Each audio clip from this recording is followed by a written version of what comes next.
резултатът е бил дяволът, защото цитира на Христос Евангелието в Библията. Така. 7, 8 до 10. Искайте и ще ви се даде, търсете и ще намерите, хлопайте и ще ви се отвори. Защото всякой, който иска, получава и който търси, намира, и на того, с който хлопа, ще се отвори. Има ли помежду ви човек, който кога му поиска син хляб, да му даде камък, и кога поиска риба, да му даде змия? И тъй, ако вие, бидейки лукави, умеете да давате на чадата си добри даяния, колкото повече вашия Отец Небесен ще даде блага на уния, които му искат. Аз слушах тези думи с голямо удоволствие, но не по-малко от вашето, защото в България има доста светлинки. На времето пророк Илия бе се отчаял: Господи, мини душата, защото не мога да дадем това задължение. А Господ му каза: спокойно, има още 7000 души, които не са преклонили глава пред това. В България има светлинки, не само под покойният митрополит Йосиф, а при него Симеон. Аз посрещам различни митрополити и свещеници, разбира се, но днес в България има много светлинки. Да речем са 12, между които отец Георгия. Забележете, апостолите, по-скоро рибарите, не са учили богословие в Търново или Оксфорд, не са учили, но Римската империя езическа е обърна към християнска. 12 апостоли. Днеска 12 000 свещеници не могат да птим. Къде е грешката? Така, че ние не предлагаме Евангелието.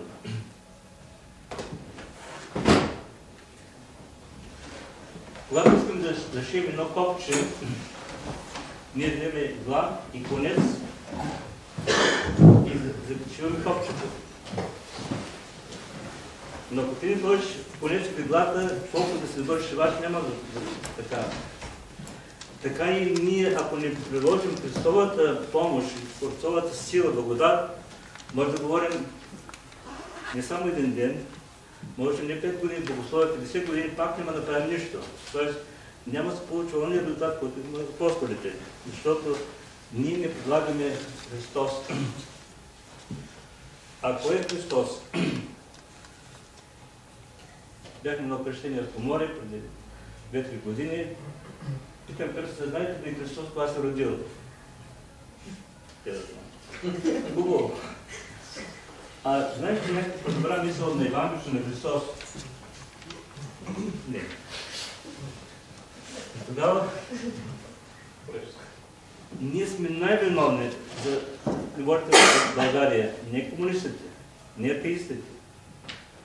Ние, защото даваме документ кръщелно, без да сме учили. Все отиваш началник ТАТ, казваш така, ето 2000 евро, искам категория да карам камиона. Или примерно леко това. За 500 евро или 1000 ще съгласи, без изпит. Печатка, има документ и на първия завод катастрофирала. Ние издаваме документ, че си кръстен, на всичко отгоре и лъжен. Ти се кръсти, ти се просвети, а нищо не доказва. Така. И кое да предложим на Христос? Вече го чухме. И още има две неща. Ние четохме Псалом 1, за жен човек, който не ходи в силите, но след това пише обаче. Втори стих. А в закона на Господа е волята му, и върху неговия закон той размишлява денем и нощем. Така, отиваме в гората, почваме да пеят, гледаме до мравките вече тръгват и някой носи големи гради. А така в Старостел, невероятна картина на природни картини, това е зайци, особено пълните. един мъжки тон, разпева крилата му, какви са тези цветове, не знам. И почва да танцува, при него са кандатките. Това е нещо невероятно. И ако трябва да учим любов, този любов трябва да е при животинките, щъркалите, ако щете при овцете, козите. Така, размишлява върху закон на Божие. Блаженство.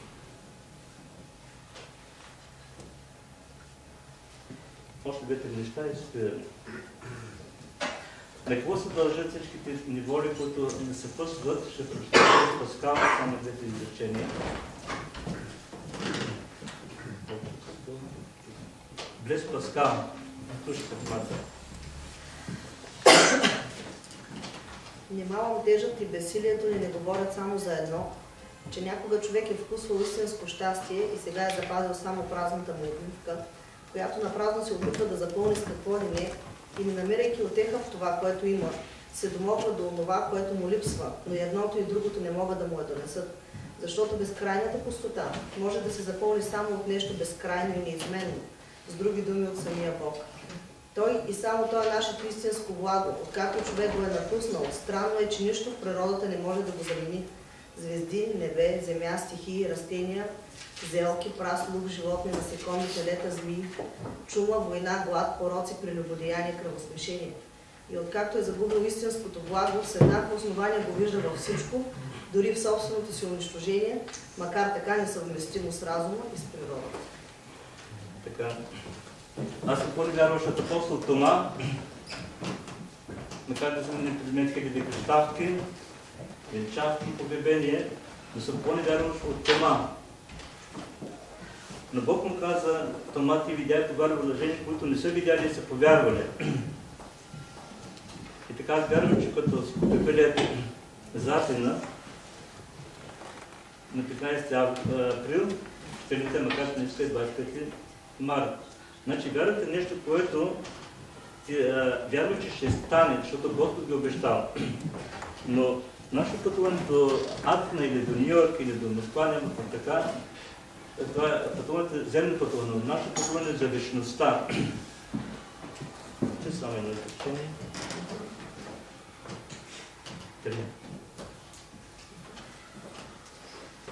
А вечен живот е това, да познават Тебе, едного истинного Бога и пратене от Тебе Исуса Христа. И затова апостол Петър, когато завършва своето второ послание, казва така: брате мои, растете в благодат и познавайте Господа Бога Исуса Христа. Но ние го звучим оригинално. Апостол Петър. Така.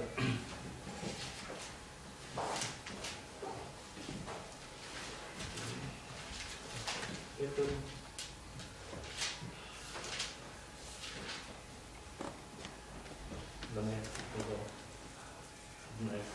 Няколко пъти не споде да бъдем на апостол Петър.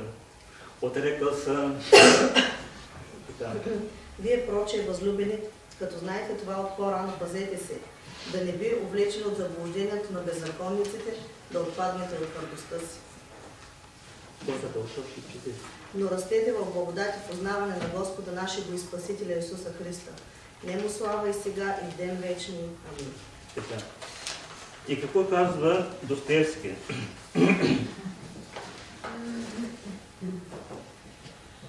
Така. Да познаваме Господа Бога, пратене от Него Исуса Христа. Какво казва Достоевски?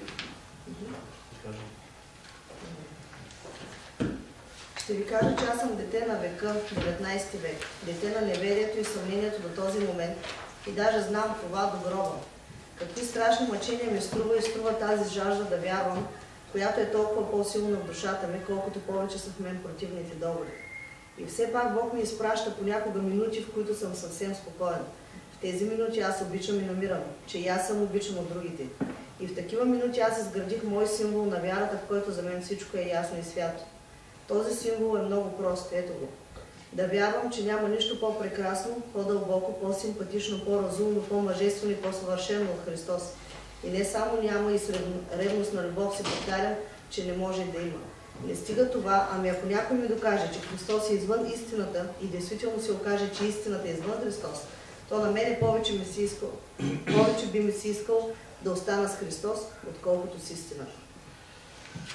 Небезизвестният отец Александър Шмеман, бил съм него семинария в Нью Йорк. Не мислете, че спокойно е какво. При мен още едно. И ако го няма в Англията, съм щастлив, че който много знае, много ще бъде бит. И той в предговор на една от книгите проповеди казва така: нашата цел е да срещнем Христос. Елимасолски митрополит Атанасий в неговите, вие се чели, защото гледа четете така, пише така, че чрез църквата, чрез Евангелието, ние стигаме до Христос. Да проследим какво начин да срещнем Христос. Рибарите бяха на морето, идва един познат човек и Благо им казва: вижте по-приятели, оставете рибите, елате с мен. Те оставиха. Те срещнаха Христос.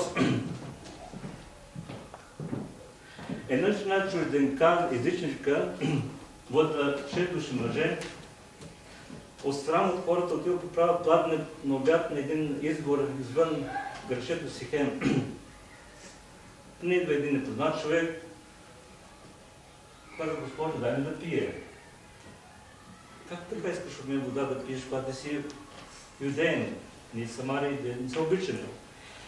И той каза: ако знаеш кой е човекът, ти би му дала, той би те, в земя би ти дал живата вода. Господи, ми тази вода. Добре, каза, повика мъжа си. И той каза, че тя каза: няма мъж, а той каза: да. Но вие знаете тази история, но какво става по-нататък? Те има един единствен въпрос. Ние, жените, пък и момичета, пък момчета, искаме да срещнем мъж интелигентен, богат, известен, депутат, фирма. Това е, тя не го запита. Ти си пророк. Не ми интересува само едно единствено нещо. Къде и как да се кланя на Бог? Иерусалим, на планината. Той казва тази вечна истина, че Бог е дух. И който се кланя на Бог, се кланя с дух и истина. Господине, ти си пророк. Знам, че ще дойде Христос. Той казва: Боже, това съм аз. Остава менците, стомните, тича в града и лате видите човека, който ми каза всичко. И първата жена, която превърна християни един град, това е жената от Самария, Фотина. А ние не можем да дадем нашия син или съпруг в църквата. Тоест, среща на жената с Христос, тя промени нейния живот. Срещата на Закхей с Христос промени своя живот. Лука и Клеопа срещнаха Христос, промениха своя, бяха тъжни, така. Разбойника срещна Христос, промени своя живот. Савел, гонеше християните, срещна Христос, промени своя живот. Достоевски, братя Карамазови, престъпление наказание. Разколника уби бабата, но че с Евангелието от сон и мармелада той промени своя живот. И затова апостол Павел казва: искам да вас знае само едно: вас живее ли Христос? Не църковният или попският, не вървам в Старобогородица. Не бил се научите. Литургия 3 лева. Толкова няма богословие в този град. 3 лева литургия. Христос ни е казал: толкова ще струва, каза: даром получи, даром давайте. Така. Ти вярваш на Евангелието? Още 2 изречения изпитвам. Евангелието е записано в природата, сърцето и Библията. И ако има правиление природата, сърцето, Библията, ние сме в пътя. И що сме в пътя, Господ ни води към вечния живот. Че е записан закон на Бог в сърцата на всеки човек, а вярно тази книга, казва апостол Павел, кой цитира пророк Иеремия.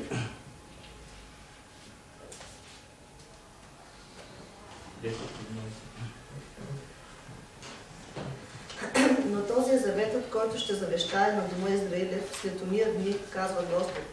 Ще вложа законите си в мислите им и в сърцата им ще ги напиша и ще бъда техен Бог, а те ще бъдат мой народ. И няма да учи всеки ближния си, всеки брата си, думайки, познай Господа, защото всички, от малък до голям, ще ме знаят. И понеже ще бъда милостив към техните неправди и за греховете и беззаконията им, няма вече да си спомня. Толкова. Затова каза, следите децата. Христос е последнал в Иерусалим, за него са чули всички, чупят клони павове, слагат дрехите, където ще мине Христос, викат Осана, сина Давидо и прочие. Но децата също бяха с тях и фарисеите молиха Христос да вмъкне децата. Но само след няколко дена същия народ каза, разпъни го, не искаме разбойника, ние ще имаме учения в училищата, не искаме разбойника, но децата това не са го казали. Бог ви благослови. Благодаря от Георги, че има светлинки във Варна, и то не е само от Георги. И в Русе, и в Търново, и София, и Лодив има светлинки. България се е препила на единици.